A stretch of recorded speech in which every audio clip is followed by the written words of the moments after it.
Hello students, ভীষণ WBCS এর পক্ষ থেকে তোমাদের জন্য ডব্লিউবিসিএস প্রিলিমিনারি 2021 যে টার্গেট ডব্লিউবিসিএস এর প্র্যাকটিস সেট করানো হচ্ছে তার আজকে সেট নাম্বার 20। ওকে, 20 নম্বর সেট নাম্বার কিন্তু নিয়ে চলে এসেছি। তো 20 নম্বর সেটের সাথে সাথে তোমাদের কিন্তু দেখতে পাচ্ছ প্রতিটা সেটে কিন্তু 30টা করে কোশ্চেন করা হচ্ছে, অর্থাৎ 20 × 30, অর্থাৎ তোমাদের কিন্তু এর মধ্যে খুবই গুরুত্বপূর্ণ কিন্তু 600টা কোশ্চেন কিন্তু অটোমেটিক্যালি হয়ে গেল। তো খুবই ইম্পর্টেন্ট 30টা করে কোশ্চেন আলোচনা করা হচ্ছে। তো আজকের ভিডিওটা শুরু করার আগে একটা গুরুত্বপূর্ণ অ্যানাউন্সমেন্ট করার আছে, সেটা গতকালও করেছিলাম। সেটা হচ্ছে ডিভিশন ডাব্লিউবিসিএস এর পক্ষ থেকে তোমাদের অনেকেরই কিন্তু রিকোয়েস্ট ছিল যে ডাব্লিউবিসিএস 2021 ইংলিশের জন্য কিছু নিয়ে আসার জন্য। তো ডাব্লিউবিসিএস এর 2021 জন্য ভিশন ডাব্লিউবিসিএস এর পক্ষ থেকে একটা কম্প্যাক্ট বুক ইংলিশের ওপর কিন্তু নিয়ে আসা হয়ে গিয়েছে। ওকে, তো তোমরা অনেকেই কিন্তু অলরেডি পারচেস করেছো, খুবই ভালো রেসপন্স পাওয়া গিয়েছে তোমাদের কাছ থেকে। এবং যারা যারা এখনও পর্যন্ত পারচেস করোনি তারা কিন্তু ডিসক্রিপশান বক্সে কিন্তু লিঙ্কটা দেওয়া থাকবে, সেই লিঙ্কে গিয়ে কিন্তু মাত্র দাম ফেলা হয়েছে 49 টাকা। 49 টাকায় এত সুন্দর কম্প্যাক্ট ইংলিশের যে বুক কোথাও পাবে না। এটা ডাব্লিউবিসিএসের জন্যও তো বটেই, অন্যান্য এক্সামের জন্যও কিন্তু খুবই খুবই ইম্পর্টেন্ট। দেখো এখানে সিনোনিমস দেওয়া আছে, সিনোনিম অ্যান্ড অ্যান্টোনিমস 300টা, তার উপর আবার 50টা তোমাদের প্র্যাকটিসের জন্য কোশ্চেন অ্যান্সার দেওয়া হয়েছে এমসিকিউর উপর, মানে বেস করে। তারপর আছে অ্যান্টোনিমসের 50টা কোশ্চেন, ওয়ান ওয়ার্ড দেওয়া আছে 150টার উপর, তার উপর আবার এমসিকিউ দেওয়া আছে 50টা, ইডিয়াম ফ্রেজ দেওয়া আছে 300+, তার উপর আবার ইডিয়ামস এবং ফ্রেজ যে তোমরা করলে 300টা, তার উপর কিন্তু টেস্ট দেওয়া আছে 50টা এমসিকিউ। ওকে, এইভাবে কিন্তু চলতে থাকবে। এবং সবার শেষে কিন্তু দেওয়া আছে ডাব্লিউবিসিএস এর ইংলিশের যে প্রিভিয়াস ইয়ার 2006 থেকে 2020, প্রায় 14 বছরের যত কোশ্চেন ছিল সমস্ত কোশ্চেন কিন্তু অ্যান্সার সমেত কিন্তু দেওয়া রয়েছে। সাথে সাথে sentence completion, sentence improvement, sentence selection, voice change, generation change, সমস্ত টপিক কিন্তু একদম ডব্লিউবিসিএস এর প্যাটার্ন মেনে কিন্তু করানো হয়েছে। ওকে, মাত্র 49 টাকা, খুবই স্বল্প মূল্য। এদিক ওদিক অনেক পয়সা তোমরা খরচ করো, কিন্তু নিজের ক্যারিয়ারের জন্য, পড়াশোনার জন্য কিন্তু 49 টাকা খরচ করা যেতেই পারে। এবং এত সুন্দর ইংলিশ সবার সাথে তো বলতেই হবে যে তোমাদেরই কিন্তু পড়তে হবে, ঠিক আছে? আমরা শুধু হেল্প করবো মাত্র। তো অবশ্যই গিয়ে কিন্তু এটা পারচেস করে নাও। এবং মাত্র আর কটা দিন, 40টা দিন হয়তো পরীক্ষার বাকি। 40টা দিনে যদি প্রতিটা টপিক যদি তোমরা 1 ঘন্টা থেকে 1.5 ঘন্টা করে পড়ো, আশা করছি তোমরা 20+ নাম্বার কিন্তু এখান থেকে নিয়ে চলে আসবে। ওকে, কমন আসবেই কিন্তু এইখান থেকে। ওকে, সাথে সাথে আরও একটা গুরুত্বপূর্ণ ইম্পর্টেন্ট অ্যানাউন্সমেন্ট আছে তোমাদের জন্য। কিন্তু আরও দুটো ইম্পর্টেন্ট ডাব্লিউবিসিএস 2021 জন্য কিন্তু বুক নিয়ে আসা হয়েছে। একটা হচ্ছে কি এনসিয়েন্ট হিস্ট্রি এবং মেডিয়েভেল হিস্ট্রি। ওকে, এনসিয়েন্ট হিস্ট্রির প্রাইস মূল্য এখানে দেওয়া আছে 99, মানে 99 ইচ। ওকে, এবং মেডিয়েভেল হিস্ট্রির জন্য 99 বুক, ঠিক আছে? খুবই কম্প্যাক্ট, একদম যতটুকু প্রয়োজন ততটুকুই কিন্তু এখানে দেওয়া হয়েছে। এমসিকিউ দেওয়া আছে, ডিটেলস দেওয়া আছে, ওয়ান লাইনার দেওয়া আছে ইংলিশে যদি ওটা, এবং তোমরা এটাকে প্রিন্টও করতে পারবে। খুবই ইম্পর্টেন্ট কিন্তু কোশ্চেন অ্যান্সার এই বুকে করানো হয়েছে। তোমরা ডেসক্রিপশন বক্সে যাবে, লিঙ্কে গিয়ে ক্লিক করবে, ওখান থেকে কিন্তু পারচেস করে নাও, ঠিক আছে? এই আগেরটা দেখলাম আমরা ইংলিশ বুক, তোমরা ইংলিশ বুকটাও পারচেস করো এবং এখান থেকে হিস্ট্রির জন্যও পারচেস করো। ওকে, তো তোমরা এখানে দেখতেই পাচ্ছ ডিটেলসে পুরো একদম টপিক দেওয়া রয়েছে। তোমরা গিয়ে যার যেটা দরকার, ইংলিশ হলে ইংলিশটা পারচেস করে নাও, যাদের বোথ দরকার ইংলিশ হিস্ট্রি তারা দুটোই পারচেস করে নাও। ওকে, খুবই ভালো রেসপন্স পাওয়া গেছে তোমাদের বুকের কাছ থেকে। ওকে, তো চলো আজকের ভিডিওটা শুরু করা যাক। আজকে কী ইম্পর্টেন্ট 30টা এমসিকিউ করানো হবে তো দেখে নেওয়া যাক। ওকে, ফার্স্ট কোশ্চেন কি বলছে? Vidyasagar has been described as traditional moderniser by historian. ঠিক আছে, কোন ঐতিহাসিক বা ইতিহাসবিদ বিদ্যাসাগরকে কি বলেছিলেন? ঐতিহ্যবাহী মডার্নাইজার হিসাবে বর্ণনা করেছেন। তোমাদের রিকোয়েস্ট ছিল কি বাইল্যাঙ্গুয়াল কোশ্চেন অ্যান্সার আনার জন্য, তো আমি খুবই চেষ্টা করেছি বাইল্যাঙ্গুয়াল আনার জন্য। তো তোমরা দেখতেই পাচ্ছ তার এফেক্ট। তো কোন ঐতিহাসিকবিদ এই বিদ্যাসাগরকে ঐতিহ্যবাহী মডার্নাইজার হিসেবে বর্ণনা করেছেন? কোশ্চেন নাম্বার 1-এর সঠিক উত্তর হয়ে যাবে অপশান সি, অমলেশ ত্রিপাঠী বিদ্যাসাগরকে ঐতিহ্যবাহী মডার্নাইজার হিসাবে কিন্তু বর্ণনা করেছেন। এটা কিন্তু ডাব্লিউবিসিএস এর মেনের কোশ্চেন, কিন্তু এখন দেখতেই পাচ্ছ ডাব্লিউবিসিএস এর মেনের কোশ্চেনও কিন্তু প্রিলিমিনারিতে দিয়ে দিচ্ছে, তো আমাদের প্র্যাকটিস করতেই হবে। তো চলো ডিটেলসে দেখবো, আমি ডিটেলসও দিয়েছি, তোমরা যারা ফলো করো তারা কিন্তু জানো যে আমি প্রতিটা কোশ্চেন কিন্তু ডিটেলসে আলোচনা করে দিই। অমলেশ ত্রিপাঠী নিজের গ্রন্থের প্রচ্ছদে বিদ্যাসাগরকে ট্র্যাডিশনাল মডার্নাইজার হিসাবে বলেছেন।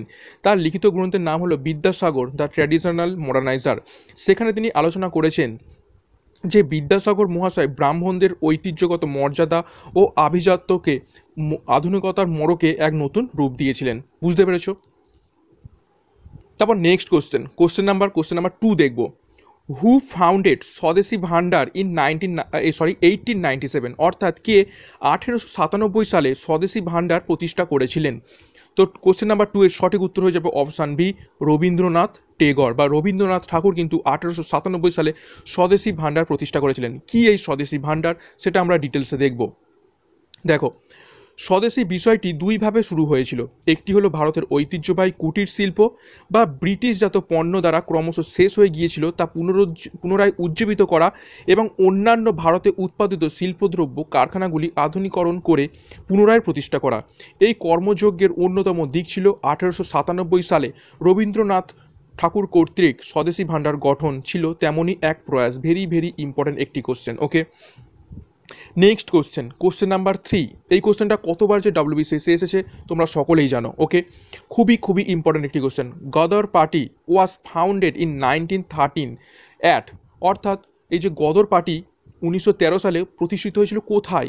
কোশ্চেন নাম্বার 3 এর সঠিক উত্তর হয়ে যাবে অপশান ডি, তোমরা অনেকেই জানো, সান ফ্রান্সিসকো, আমেরিকার। ওকে, ডিটেলসে দেখব। দেখো, 1913 সালে আমেরিকার সান ফ্রান্সিসকোতে লালা হরদয়াল প্রতিষ্ঠা করেছিলেন গদর দল। ওকে, প্রথম সভাপতি ছিলেন মোহন সিং ভাগনা। এবং এই গদর শব্দের অর্থটা কি? গদর শব্দের অর্থ হলো বিপ্লব। এই কোশ্চেনটা কিন্তু অনেকবারই পরীক্ষায় এসেছে। তো গদর শব্দের অর্থ কি হচ্ছে? বিপ্লব। Next question number 4। Question number 4 কি বলছে? Who led the peasant movement in Oudh during the non cooperation movement, অর্থাৎ অসহযোগ আন্দোলনের সময় কে আউধে কৃষক আন্দোলনের নেতৃত্ব দিয়েছিলেন? কোশ্চেন নাম্বার 4 এর সঠিক উত্তর হয়ে যাবে অপশান বি, বাবা রামচন্দ্র আউধে কিন্তু কৃষক নেতৃত্ব দিয়েছিলেন। দেখো, 1920 সালে অসহযোগ আন্দোলনের প্রাককালে জনৈক ব্রাহ্মণ বাবা রামচন্দ্র আওয়াধ অঞ্চলে কৃষকদের আন্দোলনের নেতৃত্ব দিয়েছিলেন। তিনি 1920 সালে জুনে জৌনপুর ও প্রতাপগড় জেলায় বহু কৃষকের পাশে দাঁড়ান এবং তাদের পরিচালনা করেন। সেখানে তিনি গৌরীশঙ্কর মিশ্র, জওহরলাল নেহরুর সঙ্গে সাক্ষাৎ করেন ও কৃষকদের পরিস্থিতি সম্পর্কে তাদের অবগত করেন। ভেরি ভেরি ইম্পর্টেন্ট একটি কোশ্চেন, সালটা মনে রাখবে 1920। Next question number 5। Who was the last governor general in India? কে ভারতের সর্বশেষ গভর্নর জেনারেল ছিলেন? খুবই ইজি কোশ্চেন কিন্তু খুবই ভেরি ভেরি ইম্পর্টেন্ট একটি কোশ্চেন নাম্বার 5 এর সঠিক উত্তর হয়ে যাবে অপশান ডি, চক্রবর্তী রাজা গোপালাচারী। ডিটেলসে দেখব। স্বাধীন ভারতের শেষ গভর্নর জেনারেল হল প্রথম ভারতীয় গভর্নর জেনারেল হলেন রাজা চক্রবর্তী রাজা গোপালাচারী, অর্থাৎ স্বাধীন ভারতের শেষ এবং প্রথম ভারতীয়। স্বাধীন ভারতের প্রথম গভর্নর জেনারেল ছিলেন লর্ড মাউন্টব্যাটেন। 1947-এ 15ই আগস্ট ভারত স্বাধীন হওয়ার পর ভাইসরয় বা গভর্নর জেনারেল পদটি অবলুপ্ত হয়। চক্রবর্তী রাজা গোপালাচারী ছিলেন একমাত্র ভারতীয় governor general. Very very important একটি কোশ্চেন, বহুবার ডাব্লিউবিসিএসে এসেছে। Next question number 6। Which of the following towns was chosen as the headquarter of the Wahhabi movement in 1826, অর্থাৎ 1826 সালে ওয়াহাবি আন্দোলনের সদর দপ্তর হিসাবে নিম্নলিখিত শহরগুলির মধ্যে কোনটি নির্বাচিত হয়েছিল? ভেরি ভেরি ইম্পর্টেন্ট একটি কোশ্চেন। তো 1826 সালের ওয়াহাবি আন্দোলনের সদর দপ্তর নির্বাচিত হয়েছিল। কোশ্চেন নাম্বার 6 এর সঠিক উত্তর হয়ে যাবে অপশান সি, পেশোয়ার। ডিটেলসে দেখব। ওহাবি কথার অর্থ হলো নবজাগরণ। Very very important. এই ওহাবি কথার অর্থটা কি এটাও কিন্তু ডাব্লিউবিসিএস এর পরীক্ষা এসেছে। এই আন্দোলনের প্রকৃত নাম তারিখ ই মোহাম্মদিয়া, যার অর্থ হলো মোহাম্মদ প্রদর্শিত পথ। মোহাম্মদ বিন আবদুল্লাহ ওয়াহাব আরবে ইসলাম ধর্মের ভিতর যে সংস্কারীবাদী আন্দোলন শুরু করেন তা ওহাবি আন্দোলন নামে পরিচিত। ভারতে এই মত ও আদর্শ প্রচার করেন সৈয়দ আহমেদ। ওকে, তার স্লোগান ছিল পবিত্র কোরআনে ফিরে যাও। 1830 খ্রিস্টাব্দে সৈয়দ আহমেদ পেশোয়ার অধিকার করে নিজেকে খলিফা বলে ঘোষণা করেন এবং ওই অঞ্চলকে উক্ত আন্দোলনের সদর দপ্তর হিসাবে কিন্তু নির্বাচিত করেন। ভেরি ভেরি ইম্পর্টেন্ট একটি কোশ্চেন। ওকে, নেক্সট কোশ্চেন নাম্বার 7 কি বলছে? A leading British parliamentarian and politician who admitted that revolt of 1857 was a national revolt and not a military mutiny was, অর্থাৎ একজন শীর্ষস্থানীয় ব্রিটিশ সংসদ সদস্য এবং রাজনীতিবিদ যিনি এটা স্বীকার করেছিলেন যে 1857 সালের বিদ্রোহ একটি জাতীয় বিদ্রোহ ছিল, কোনো সামরিক বিদ্রোহ নয়। তো কোশ্চেন নাম্বার 7 এর সঠিক উত্তর হয়ে যাবে অপশান সি, ডিজরায়েল। ঠিক আছে, ডিজরায়েল বলে একজন ব্রিটিশ সংসদ এবং রাজনীতিবিদ ছিলেন। তিনি বলেছিলেন এই 1857 বিদ্রোহটা একটা জাতীয় বিদ্রোহ, কিন্তু কোনো সামরিক বিদ্রোহ ছিল না। ওকে, ডিটেলসে দেখব। বেঞ্জামিন ডিসরায়েল ছিলেন কনজারভেটিভ পার্টির সদস্য, যিনি দুবার ইংল্যান্ডের প্রধানমন্ত্রী হয়েছিলেন। 1837 সালের নির্বাচনে হাউস অফ কমন্স এর একটি আসনে তিনি জয়লাভ করেন। 1857 সালে সিপাহি বিদ্রোহের প্রায় সারা ভারতব্যাপী ভয়াবহতা ব্যাপকতা দেখে তিনি উক্ত কথাটি বলেছিলেন। আন্দোলনের সৈন্যদের ছাপিয়ে সাধারণ মানুষ তথা রাজনৈতিক ব্যক্তিত্বদের অংশগ্রহণ এই বিদ্রোহকে অন্য মাত্রা দান করে ও সিপাহি বিদ্রোহ থেকে একে মহাবিদ্রোহে রূপান্তরিত করে। Okay, next question number 8। The chief advisor and confidant of Syed Ahmed Khan was, অর্থাৎ কে সৈয়দ আহমেদ খানের প্রধান উপদেষ্টা এবং বিশ্বাসী ছিলেন? তো কোশ্চেন নাম্বার 8-এর সঠিক উত্তর হয়ে যাবে option B, Theodore Beck. Theodore Beck কিন্তু সৈয়দ আহমেদ খানের প্রধান উপদেষ্টা বা অ্যাডভাইজার ছিলেন, চিফ অ্যাডভাইজার। ওকে, ডিটেলসে দেখব। সৈয়দ আহমেদ খানের একদা পরামর্শদাতা ও বিশ্বস্ত জন ছিলেন থিওডোর বেক। ভারতবর্ষের স্বাধীনতা বিষয় ক্ষেত্রে বদরুদ্দিন তায়েবজিকে তিনি একটি চিঠিতে সৈয়দ আহমেদের বক্তব্য জানিয়েছিলেন। ওকে, তারপর next question number 9। The first free university in India completed independent of the government and receiving no grant from it was, অর্থাৎ ভারতের প্রথম নিখরচায় কোন বিশ্ববিদ্যালয় সরকার থেকে সম্পূর্ণ স্বাধীন এবং এটি থেকে কোনো অনুদান প্রাপ্তি ছিল না, অর্থাৎ একদম অটোনোমাস একটা বডি ছিল কোন ইউনিভার্সিটি? তো কোশ্চেন নাম্বার 9-এর সঠিক উত্তর হয়ে যাবে অপশান এ, বিশ্বভারতী এবং শান্তিনিকেতন।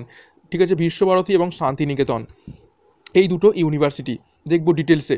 সরি, এটা ডিটেলস দেওয়া নেই। তো কোশ্চেন নাম্বার এবার 10-এ চলে আসবো। আমার 9টা কোশ্চেন হিস্ট্রি থেকে ছিল, এবার জিওগ্রাফিতে চলে এলাম।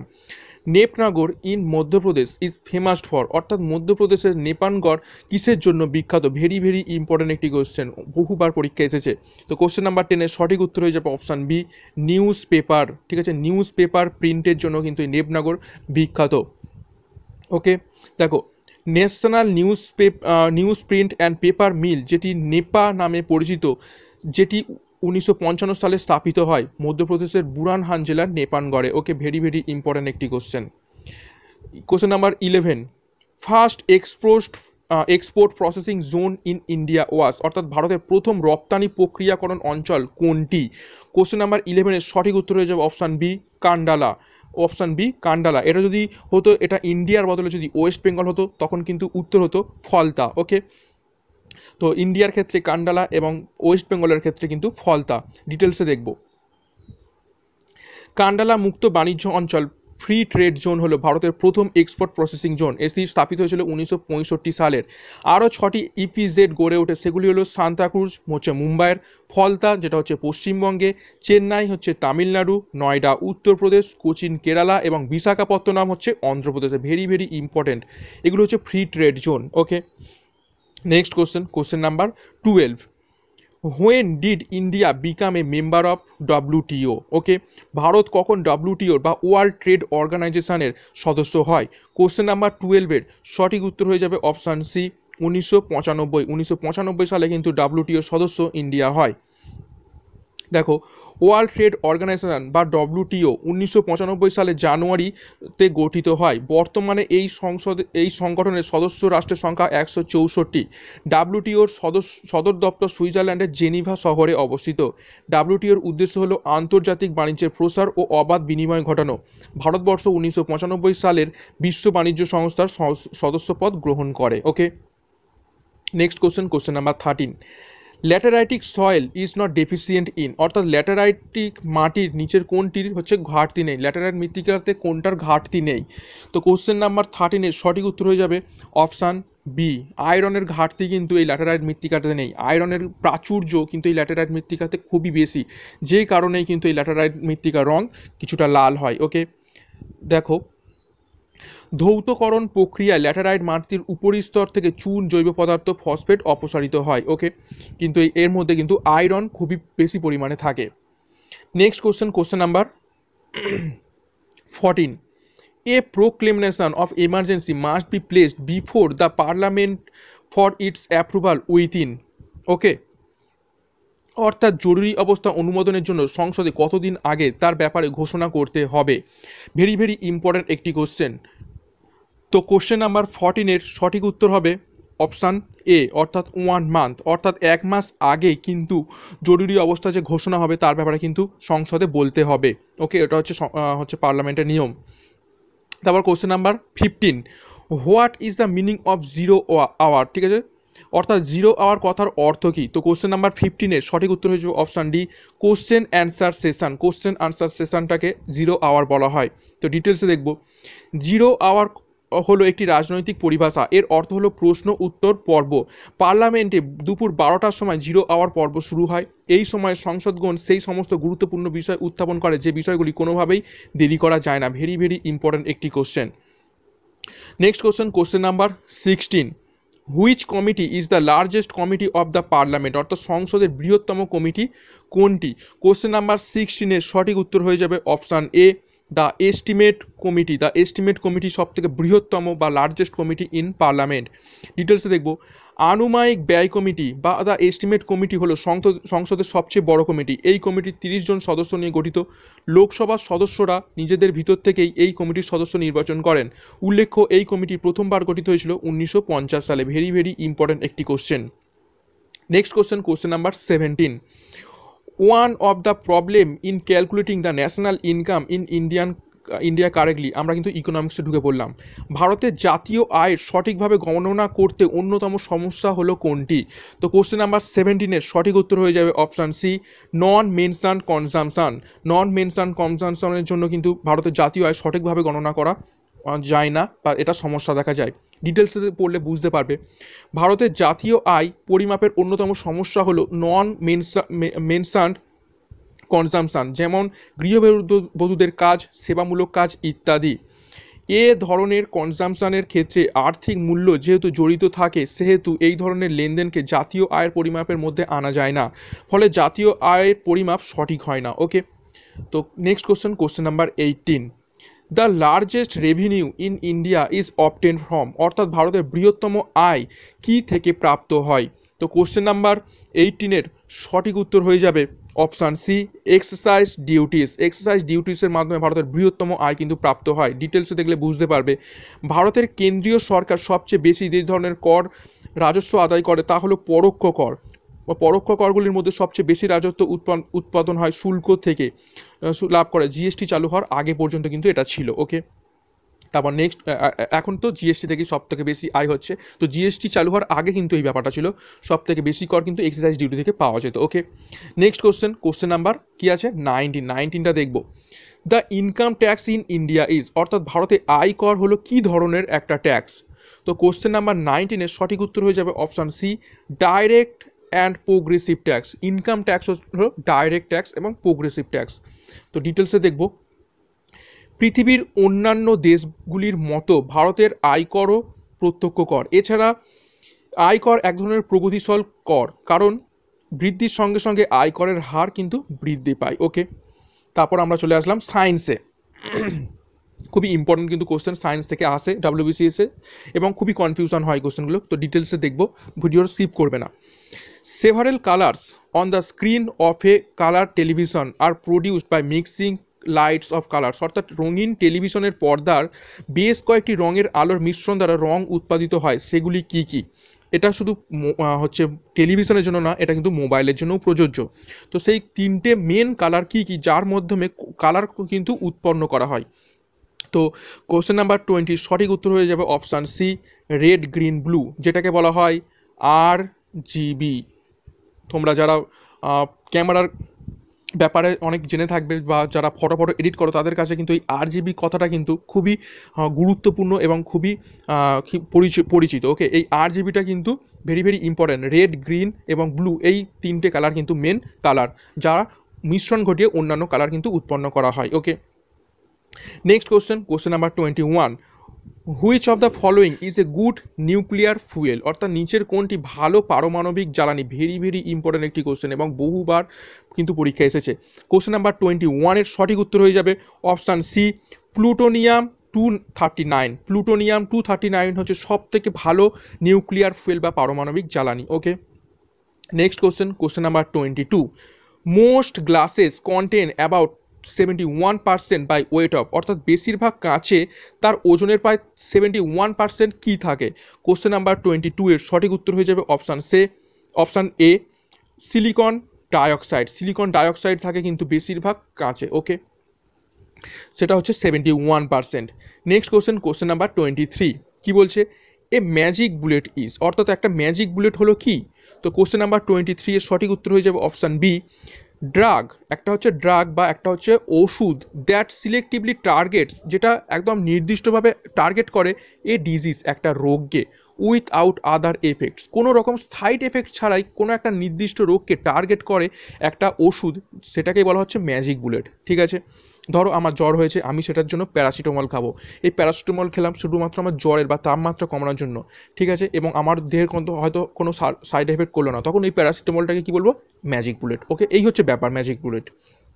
Next question number 24 one tree which else biodiesel is, অর্থাৎ একটি গাছ যা বায়োডিজেল দেয়। তো কোশ্চেন নাম্বার 24 এর সঠিক উত্তর হয়ে যাবে অপশান এ জাত্রোফা। জাত্রোফা হলো একটা গাছ যেটা হচ্ছে বায়োডিজেল দেয়। ওকে, ভেরি ভেরি ইম্পর্টেন্ট একটি question. Next question number 25 the basic molecule bonds with other molecules to form a polymer is called, অর্থাৎ পলিমার গঠনের জন্য অন্যান্য অণুর সাথে বুনিয়াদি অণুবন্ডকে কী বলা হয়? তো কোশ্চেন নাম্বার 25 এর সঠিক উত্তর হয়ে যাবে অপশান সি মোনোমার, অর্থাৎ অনেকগুলো অণুর যে বন্ধন মিলে হচ্ছে একটা পলিমার তৈরি হয়, কিন্তু এই একটা জিনিসকে অণুর বন্ডকে কী বলা হয়? পলিমার বলা হয়। ধরো এই একটা পলিমার, এই একটা পলিমার, এই একটা, সরি ভুল বলছি আমি, এই একটা মনোমার, এই একটা মনোমার, এই একটা মনোমার, এই একটা মনোমার, ধরো এখানে 4টে মনোমার আছে, এই 4টে মনোমার একত্রিত কি বলবো আমরা? একত্রিত বলবো এটাকে পলিমার, ঠিক আছে, কিন্তু এই ইন্ডিভিজুয়ালগুলো কি বলবো? এগুলোকে বলবো মনোমার। ওকে, তারপর চলে আসলাম আমরা কারেন্ট অ্যাফেয়ার্স। কোশ্চেন নাম্বার 26 আমরা দেখব নিম্নলিখিত কে গ্লোবাল টিচার্স প্রাইজ 2020 পেয়েছে? তো কোশ্চেন নাম্বার 26 এর সঠিক উত্তর হয়ে যাবে অপশান সি রজনীত সিন দিসালে। ঠিক আছে, রজনীত সিন দিসালে কিন্তু এই গ্লোবাল টিচার প্রাইজ 2020 পেয়েছে। ডিটেলসে দেখব। মহারাষ্ট্রের প্রাইমারি স্কুলের শিক্ষিত রঞ্জিত সিং দিসালে $1 মিলিয়ন বা American dollar global teachers prize 2020 হিসাবে পেয়েছে। ওকে, ভেরি ভেরি ইম্পর্টেন্ট একটি কোশ্চেন, এবছর কিন্তু আসলেও আসতে পারে কিন্তু এই কোশ্চেনটা, ভেরি ভেরি আমরা মার্ক করে রাখলাম। ওকে, তারপর নেক্সট কোশ্চেন নাম্বার 27 সম্প্রতি টাইম ম্যাগাজিনের প্রথম কিড অফ দ্য ইয়ার পুরস্কার জিতেছে কে? ভেরি ভেরি ইম্পর্টেন্ট একটি কোশ্চেন, এটাও কিন্তু আমি মার্ক করে রাখলাম, এটাও কিন্তু পরীক্ষায় আসলেও আসতে পারে। Okay, the kid of the year পুরস্কার জিতেছে হচ্ছে অপশান সি গীতাঞ্জলি রাও। গীতাঞ্জলি রাও কিন্তু এই কিড অফ দ্য ইয়ার পুরস্কার জিতে টাইমস ম্যাগাজিনের পক্ষ থেকে। তারপর next question number 28 United Nation General অ্যাসেম্বলির বর্তমান প্রেসিডেন্ট কি? Very very important question, very very important question. তো সঠিক উত্তর হয়ে যাবে option D Volkan Bozkir. Okay, তারপর নেক্সট কোশ্চেন নাম্বার 29 সম্প্রতি অ্যাথলেটিক্স ফেডারেশন অফ ইন্ডিয়া অর্থাৎ AFI এর মুখ্য কোচ রূপে কাকে নিযুক্ত করা হয়েছে? তো কোশ্চেন নাম্বার 29 এর সঠিক উত্তর হয়ে যাবে অপশান বি রাধাকৃষ্ণন নায়ার। রাধাকৃষ্ণন নায়ারকে কিন্তু AFI এর মুখ্য কোচ রূপে নিযুক্ত করা হয়েছে।